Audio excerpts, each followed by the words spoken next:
Good evening. I'd like to call this regularly scheduled Planning Commission meeting to order. Please rise for the Pledge of Allegiance.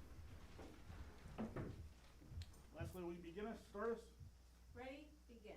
I pledge allegiance to the flag of the United States of America and to the republic for which it stands, one nation, under God, indivisible, with liberty and justice for all. Good job. Roll call, please. Commissioner Garcia, Here. Commissioner Cure, Here. Commissioner Pahana. Here. The record shows that Commissioner Cruchat has an excused absence, and Chair Walker. Here. Announcements. These proceedings may be viewed on demand on the City of 29 Palms website at www.29palms.org. You may also live stream this meeting by going to the city's website and clicking on the meeting agendas link. Public comments. This is time for the public to address the Planning Commission on issues within the jurisdiction of the Commission that are not on this printed agenda. All comments are to be directed to the Chair of the Commission and shall not consist of any personal attacks. Members of the public are expected to maintain a professional and courteous decorum during their comments. There is a time limitation of 3 minutes per person. If you haven't already done so, please fill out a name and address slip and hand it to the Planning Commission Secretary. The Planning Commission is prohibited by the Brown Act, state law, from taking action or discussing at length any items not included on the printed agenda. Public comments on specific agenda items will be deferred for consideration until the agenda item. Going to open public comment. Peter Lang.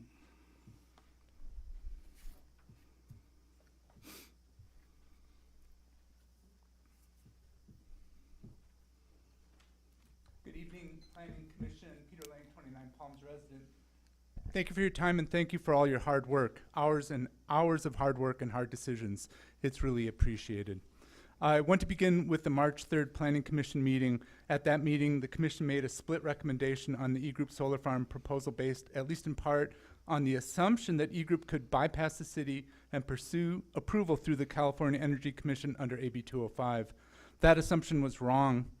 This matters because E-Group has been using AB 205 as a cudgel since at least May 17th, 2023. In its letter to the city, E-Group's attorney stated that if the city maintained its solar moratorium and did not work with E-Group, the company would pursue approvals through AB 205. The letter warned that if approved by the state, the city would have far less control over project design and conditions that would receive substantially less in public benefits. That was not just information, that was pressure. But now we know the premise was false. Suzanne Lyons, my wife, contacted the CEC directly, and the CEC confirmed that the 50 megawatt threshold is based on AC delivered to the grid, not DC capacity. So E-Group's proposal does not qualify. E-Group spent nearly 3 years threatening this community with a state approval pathway they either did not understand or knew that they did not qualify for. There are only two explanations, and neither is acceptable.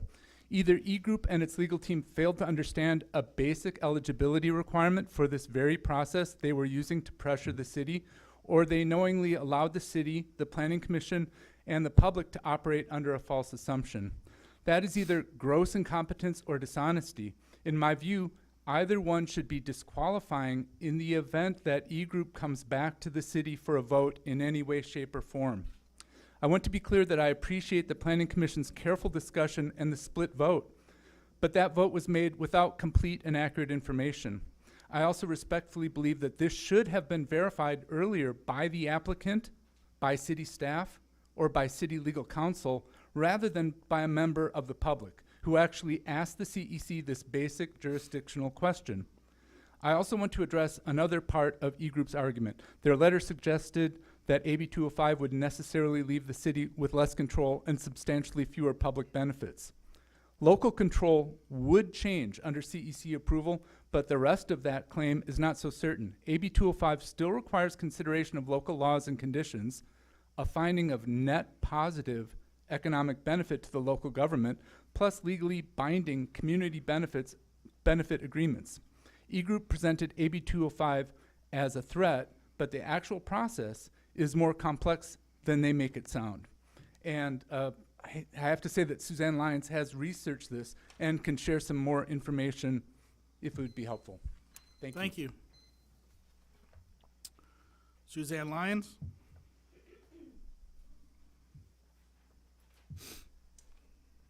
Good evening, Planning Commission. Yes, I have been looking a lot into the community benefits issue because now that's resurfacing as something that E-Group might want to talk about. And there's much, much, much to be said that's not generally understood about that issue. But I'm not here to talk about that. Tonight, I just want to say thank you to everybody and give you some positive feedback because it was rough. It was hard. Everybody played a part. And you were all really important. And I think the whole process worked the way it's supposed to work. So thank you. And I wanted to say some things in particular about the roles that each of you played that I think were really important and really constructive. So the good side in all of this is right here. I think for Jim in absentia, I appreciated his very passionate and articulate arguments, his tenacity in making the case that the juice just ain't worth the squeeze. I don't think we'll forget that one-liner. It was great performance and really from the heart. He was awesome. Alex Garcia, you for challenging E-Group and really trying to get transparency about their contracts and what they had in mind. And for you also, I just appreciate to no end the heart that you brought into this discussion, the care that you had and that you demonstrated for citizens who have respiratory issues that would have been affected by dust. And also for your caring and your respect to the public, inviting us to make the comments that we yearn to make and to participate in the project. You were so welcoming, and it really was appreciated. Jessica Cure, thank you for facilitating 2 extremely vigorous, important meetings. You had very probing questions. You pressed for answers. You were very important in getting that 2-week continuance, which was really necessary for everybody to go through those hundreds of pages of documents, the public and commissioners. And you were very, very important in all of that. As far as your eventual vote, I absolutely respect it. To me, it seems like I would not call it being neutral. To me, it looked like you were abstaining. Like you really didn't have answers fully to all of your deep questions. So it seemed appropriate to me for you to just not be ready to vote and not vote. So kudos for that. Max Walker, what would it have been without you? I mean, your role was crucial. You drove home your point about city budget. We need to consider that. We needed you. And you were courteous, but you were vigorous, and that's the way it's supposed to work. And I appreciate it, and I would never have eliminated you, even if I took the opposite side. Thank you. And Leslie, thank you. Thank you. That's it. Bye-bye. Thank you. Anybody else for public comment? No one's rushing to the podium. I'm going to close public comment. Commissioner comments and reports of meetings attended. We'll start with Jessica. Hi, I have not attended any meetings since our last, and I also feel like it's been so long since our last meeting, but it maybe hasn't. Feels very long. Alex. I have not attended any meetings since our last. Leslie. Good afternoon, everybody. I have not attended a meeting since our last, but it is good to be back in the chambers with all of you doing this good work. I haven't attended any meetings either. I've been to a couple of the community events that we've had in the last several weeks. They've been enjoyable, and I had a good time with them. So, moving on to the consent calendar. Has everybody had a chance to read the minutes, the 3 separate minutes that were attached? Yes. Any changes, comments, or corrections? I motion we accept the minutes as written. We have a motion. Do we have a second? I'll second that. Roll call vote, please. Commissioner Garcia, Aye. Commissioner Cure, Aye. Commissioner Pahana, Aye. Commissioner Walker, Aye. and Krushat has an excused absence. 4-0. There are no items removed from the consent calendar for discussion. Moving on to public hearings. CUP 26 dash a bunch of zeros and a 1. Thank you, Mr. Chairman. So, conditional use permit 26, in your words, bunch of zeros and a 1, is for the Historic Plaza to have regularly scheduled events. The Historic Plaza is a unique property since the city owns and maintains the interior street and parking lot for the shopping center of the plaza. Since 2024, the Historic Plaza has had a series of temporary use permits for various events, antique car shows, beer garden, sidewalk sales, etc. These are limited in their nature, so you can only have 4 temporary use permits per year. So after some discussion, instead of having a series of temporary use permits, the Friends of the Historic Plaza has initiated a conditional use permit to have more regularly scheduled events. That could include many different types of activities that would not need to come back to the city for further land use approvals for more temporary use permits. As proposed, the CUP will allow for weekly events that would occur between the hours of 12 noon to 5 p.m. with requisite setup teardown times either before or after the events. This would be on Sundays, by the way. I forgot to put that in there. Live music, prepackaged foods, alcohol service, live entertainment may occur. They are not mandated to occur. So the idea here is they would have a wide variety of events, but they would not have to come back to the city. The parameters is that the city's noise ordinance will still need to be complied with. And all potential vendors would have to maintain the appropriate business licenses as well as any licenses from County Environmental Health and the State Department of Alcohol Beverage Control if necessary. As I'm sure the commission is aware, the Historic Plaza is on the northwest corner of Adobe Road and 2 Mile Road south of Hampton Drive. Activities would be shown there in that purple oval. Would be along the Plaza Road and associated parking lot. Event parking would occur to the north on Homestead Drive. All properties within this exhibit are zoned general commercial, with the exception of one property over here. This is their proposed site plan. So the maximum occurrence of events would be every Sunday from 12 to 5, setup time no sooner than 7, tear down time no later than 7 p.m., off-site parking to the north along Homestead. Reiterating, prepackaged food may be served, live entertainment may occur, and alcohol service may be served. So just very, very briefly, they are, in addition to the public parking, they are showing off-site to the north. They are showing potential, I know it's a little hard to read, but these orange squares here are indicating potential traffic cones if needed to block off interior traffic. They may have a stage over here by Heart to Hand Boutique, and the porta potties, restroom facilities would be provided by at least 2 porta potties, which I will get to here in a minute, and also by the Cactus Bar. Okay. And I'm going to let the speakers speak for themselves, but I did get a request from Friends of the Historic Plaza to make a couple of modifications to the conditions, which I've passed out to the commission, asking for extended hours during the summer to 10 p.m. And that would be affecting one of the conditions of approval that we've drafted, and to include kid-friendly attractions, including inflatable bounce houses and other sort of kiddie rides, provided that appropriate insurance is provided. We don't really have any particular objection to that, so if they want to modify that condition, we don't have a problem with that.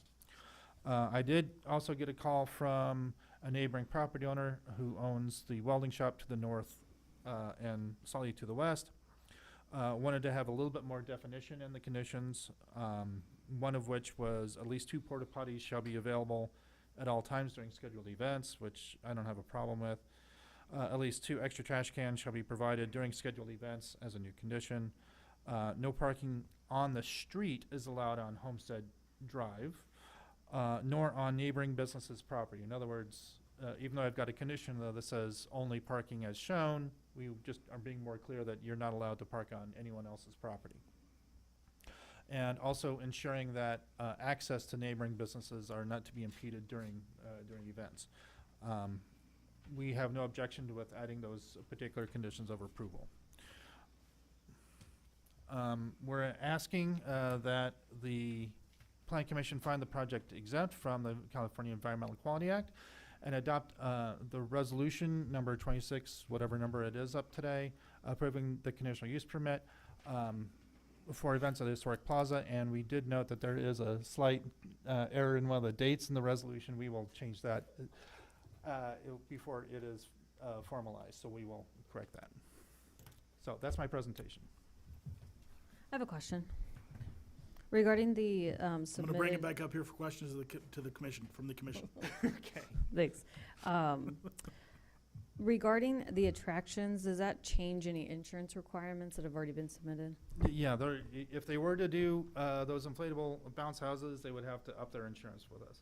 Okay, so that's just something compliance-wise you would follow up with them? Yep. Okay, and then on number 2C, since parking on streets is like the right-of-way, anybody could park wherever, how can we say no parking allowed on Homestead Drive? The idea here is we didn't want to impede access to impede access to the businesses, and visibly it's really hard to see on, even though we can see on here where the property lines are. When you go out into when you actually go out there, it's really hard to tell in real life. So that's our suggestion. I mean, granted, we don't have any parking restrictions basically anywhere else in the city. Right. So Okay, so. it goes into making sure that the neighboring property owners aren't impeded. I think I have the same exact comment, and Okay. I don't think that you could have no parking allowed on a street.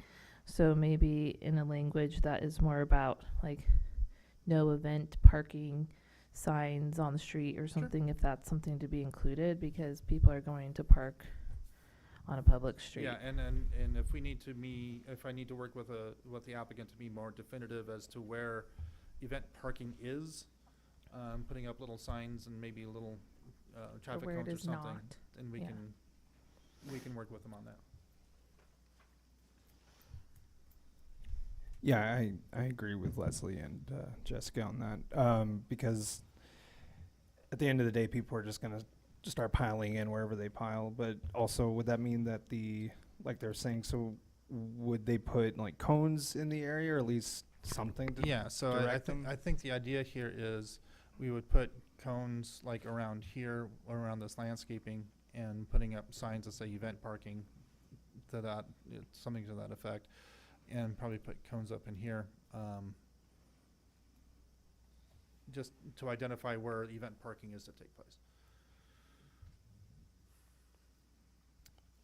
Any more questions from the commission? I'm going to open public comment. Ms. Anna Stump. And the applicant is here, by the way. Good afternoon, Anna Stump. Thanks for having me, let me speak. I am in favor of this CUP. I have brought Mojave Land 3 times to the Historic Plaza for events, and it is a magical place for kids. I just have to say, I know adults love it, but for kids and under the trees with the buildings around it, it feels very safe. It feels very comforting. It's a lovely place to hang out in the evening, in the afternoon. I have not done it in the evening. I think that's a good idea. But I hope that you will let this pass, because of all the places where I have set up my free mini golf and art things, this is the best place in 29 Palms. So please do this, because the kids deserve it. Thank you. Thank you. Anybody else for public comment? The applicant? The applicant, do you wish to speak? Hello, everyone. First off, thank you for allowing us to be the only agenda item tonight. I think that's the universe pointing us in the right direction and giving us a good sign. For the record, my name's Jimmy Brower. I'm a resident here in 29 Palms. I'm also one of the 4 directors of Friends of the Historic Plaza. thank yous, in advance. I'm hoping to all of the Planning Commission for hearing us and hearing me throughout the last 2 years since we've formed Friends of the Historic Plaza, as well as all the individuals and entities for the support and those residents that have attended all of our events. I'm really honored and privileged to be presenting this process on behalf of the organization in this quest. And really it comes down to, us making the choice to activate and reactivate the historic plaza so that it may remain in the minds, the hearts, and the literal footsteps of the residents of 29 Palms. In August of 2024, like I said, when we founded the organization, it came out of this choice to take our investment in 29 Palms to the next level. If approved, we would continue to drive the historical preservation of the historic plaza through free community events for all demographics. And we stand by our commitment that all are welcome at the historic plaza. So this CUP would allow more feasibility for our nonprofit to produce events that are all volunteer operated, coming from grants and funding through donations as well as the city. And we're also committed to all of the conditions of the actual CUP. This has been, one of the ways that we're able to increase and better the quality of life for our residents here in 29, but also add to the city's strategic plan whenever it comes to boosting tourism and creating a unique identity for the city of 29 Palms amongst all of the other cities in the Morongo Basin. And then at the height of it is also increasing more opportunities for entrepreneurial activities for all of our stay-at-home makers and crafters, our artists, our designers, and those that are just following their dreams and passions and not able to afford a brick and mortar like some other privilege. So again, thank you. I'm happy to answer questions. Does anybody have any questions for the vendor? Applicant? Okay, thank you. Thank you. All right, last chance for public comment. No one's rushing to the podium. When I close public comment, bring it back up to the dais for commission discussion. Leslie? I agree with the additional condition adjustments, except the first part of C, no parking is allowed on Homestead Drive. So I think that everything else seems to be favorable. So Keith, you're gonna adjust that, right? Okay. If that's the will of the commission, I will. Yeah, we can make a motion and exclude that part. My only things that I had were the times and the insurance, but I just make a comment that I've attended most of the events in the historical plaza and volunteered for some of them, including mechanical bull ride operator. And I do really love that the center with the trees and everything is a great location. So I'd love to see more events there. And I do agree with the no parking C option and the insurance and the time. I agree with the parking aspect of it all, for sure. So a language change would be very rad. I love that plaza. I grew up going to that store all the time as a kid. I used to buy my toys there. So it's awesome seeing it being re-looked at again and revived a bit. So yeah, I'm all for this project. do we have a motion from anyone? And SEEK was just in there because the CUP. That's correct. It has to be in there, yeah. Yep. Oops. Yep. Oh, you took it away. I So- motion that we accept the resolution number 26501 for the Historic Plaza, California Environmental Quality Act exempt, as well as the additional conditions removing, striking out Homestead Drive, restricting that parking. And to include the hour change during specific months and the other requirements listed. We have a motion. Do we have a second? I'll second that. Roll call vote, please. Commissioner Garcia, Aye. Commissioner Cure, Aye. Commissioner Farhana, Aye. Commissioner Walker, Aye. and Krushat has an excused absence. All right, moving on to discussion and potential action items. We have none. Moving on to Community Development Director updates. Yeah, so I have three topics I'm gonna bring to the commission's attention. I did get a letter from an attorney representing the Upland applicants asking for the city to initiate a rescission of their approvals. I'm working with our legal team to how best approach to do that, so to be continued. I just want to let the commission know that I did receive it, and we're working on how best to approach that. General plan update. We have gone through on a parcel by parcel basis on a first flush, parcels that we're recognizing are either owned by a government entity, a utility company, the national government in some way, shape, or form, and looking at parcels that may be smaller than what the zoning calls for. You know, there's a whole series of things. So in the near future, I'm going to work with the new city manager how best we want to approach that. I did want to let the commission know that initial process at the staff level has been completed. There is no money in the budget for 26-27 to hire consultants and things like that yet. But the intention here, I think, is to get as much done as we can at an internal level before we start hiring consultants, before we do the general plan update. But we want to get our thought process together before we hire anyone else. So calendar. This is up to the commission. We definitely have some things to discuss here in June and in July. We can certainly bring up a workshop on the general plan update and zoning update in 2 weeks if the commission would like. I am prepared to do that. And I can give you more detailed information on that workshop in 2 weeks.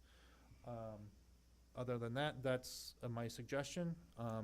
If the commission would like to not meet in 2 weeks, you can let me know and we'll schedule that workshop for another time. I Any objections to meeting in 2 weeks? I would rather not if everyone is up for that because I'll be traveling home that day and trying to get here on time as it is. It's difficult. Okay. Anyone else? Because I'm okay either way. Okay. I'm open to whatever. If it's just discussion items? Yeah. I'm okay to meet. Okay. So we'll go ahead and schedule it in 2 weeks and then we'll come up with some broad topics. And then the intention here, we'll come up with some broad topics and then we'll narrow it down as we go further along, setting the general plan and development code updates. Okay. We have no study sessions, and before we adjourn, we want to say thank you for you guys showing up and your participation, and good luck, and we are excited to see more events happen at the Historic Plaza. Everyone have a good night.